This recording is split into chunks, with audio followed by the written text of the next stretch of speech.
ningkan phokep sertalin karcho pona jai megalong ningkan asek amai pi ke pamandon lason si kedam tang thanga cheklone phai sir ke pe ni phai Christian nithoma pharman Langcharchu Coastal Evangelical Lutheran Church site tara lower Tarapung amondoli long ningkan phokep sertalin karcho jai ke paman pon labangso sertalin karcho jai ke paman pon along pacheton dunsi thongke ba trok siapong ningkan asek amai pista ke paman pon sertalin athipi ken pon laki life 25.10 nangtung phokep aningkan pajok pen pachatangnon lapen thongke ba trok siapong ningkan asek amai pi athipi pinon lapen nang tumapan nang pidaji Luke 6.38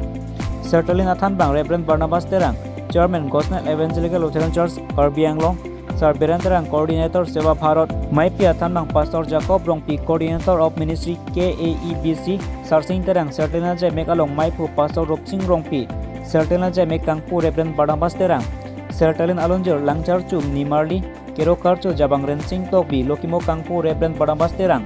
Lokimo Kapori Philippe Kimo Amung Mang Kangpu Reverend Sudarshan Taro Luncheto Tokolangso Coastal Evangelical Lutheran Church Bible Kapori Kardom Sangpi Li Rohangpi Ana Malam Athan Bang Sar Beran Terang Dana Pan Kardom Sangpi Elizabeth Timungpi Kijut Hirumi Reverend Barnabas Terang Labangso Ningkan Phokep sertalin jai ke paman ponalong thongke bra trok siapong ningkan isek amai pi ke paman ponalong Dr. Nomal Momin Deputy Speaker Assam Legislative Assembly lapen lakhain korapa nilip MSC akai pobitro rongpe tumchetong donpen aning arong ali racham chipidon anpada kachetong don amondoli tumstami kilun ke kanan parta aning arong chipidon pen ningkan phokep sertalin jai lapen thongke bra trok siapong ningkan sek amai pi mesen met pen pachun panlong pamelo bokajan pen Lawrence Lake Luti ki minus Karbianglong long di padudam ji phale ana malang tum phale ning kehan kali kami malom su akhim le thor pusame malom su lada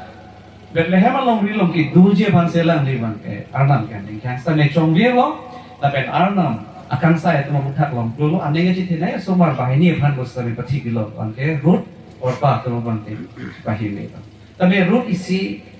kakita naumi ban hede isi ande nge chite to komentu se Bethlehem along rie na tu arnam panu se seneng hun ki ek nang pan room se la bang solong rie long ikrengang along rie long seneng pen ruwe nan paklosi lapang so along le nang jam se la tak pen sok tipli itu jema pulok se kita anu chide chide lo Naomi arjulong lo Bethlehem along re sok sang dulu wana ban ke alang itu chiboy lo la pen lo chiboy isi kesal lo poning duk me atumu ada tum pohilong te long ji sita me halaman hitam cetana si Bethlehem along re alang tum chiboy lo an si halada ban ke tum an kita me cicurang long lapen kai teng atum buce long sidili na tum pan si naga challenge kan tum pan ke la thalo kunanat amondoli penik tum mitang amondoli penik tum chi bang lo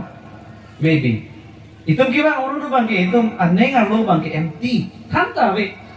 pensi tum bang ta kita me arna ma pan ning chi hello protan te na bang so emptiness abang ke into fullness itu ning bagri pen itu hem si hoi lampo hem si lampo itu mamunduli itu mapana bangke yin sume ki ponpi amuni da soli itu ciplante sila me jong si itu marong aje ason je pi je pu pen ason apana kamat ham jo pen si itu labang so balong itu bang le progante after pina penamanya kelos itu je tekwang pu bahan ang celo masih labang so kampen tak kita lola so kampen kita lola itu mas story dupik je sudah mejong si improve pan itu neji telok lo kante alang emptiness ang sepen sudah me alang bari pen itu pan oke chorolo la media korte ta phat na tum ladak anstamen ang kele dunopot la pen ardina pidunopot chorolo la silabong so ningkan puke ba sertalon may la ke only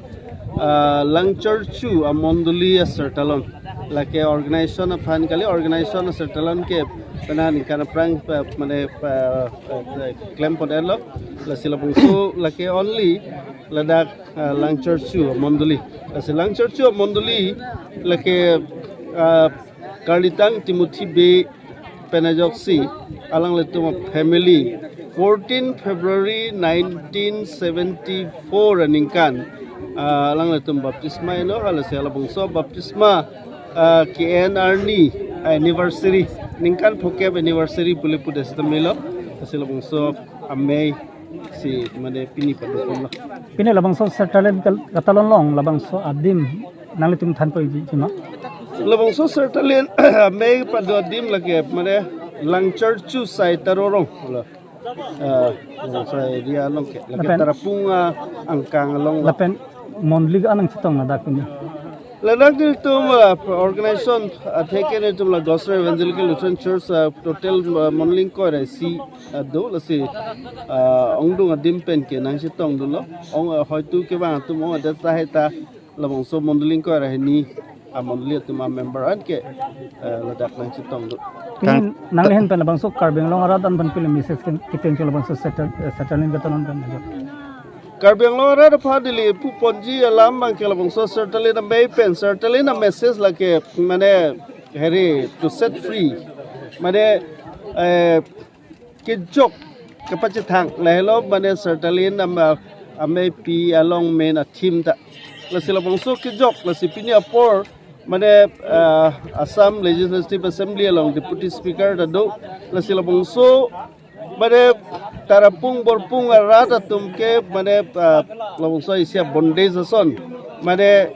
dam nang tuar ave se chilang nang heri mana hospital ave school dun nang school ave lapen la so school ka ave jok si recently mana ino darta kang ke koma anim supi panstemel ason a ghotna nang dolo la sila high pen ni to pan mana set free ni to panang pejok nai la se ala political ke jatuh mathe ka kachari tum pensame mane kachuning ridamji la pente la MLA sir tam pensame nili la hasan se punlo la se la bongso nili tam phan bongso towara phan la pen education phan la pente hospital phan la pen persame chujar chulang amu setame bongso commercial basis pen so development ja phan la kadu be phan si mane nirtam phan sarkar pensame la penitam phan so kisum pen pujok nei atheke jubilia message ke jok paje thangman pulo la selo so nirtum elam jong pen ke jok paje thang puke alita vela posi actual mane practically nirtam phan so ke jok pen mane kisum pen pujok ye phan si mane kichunu ponta do la penitum ke mang ponta la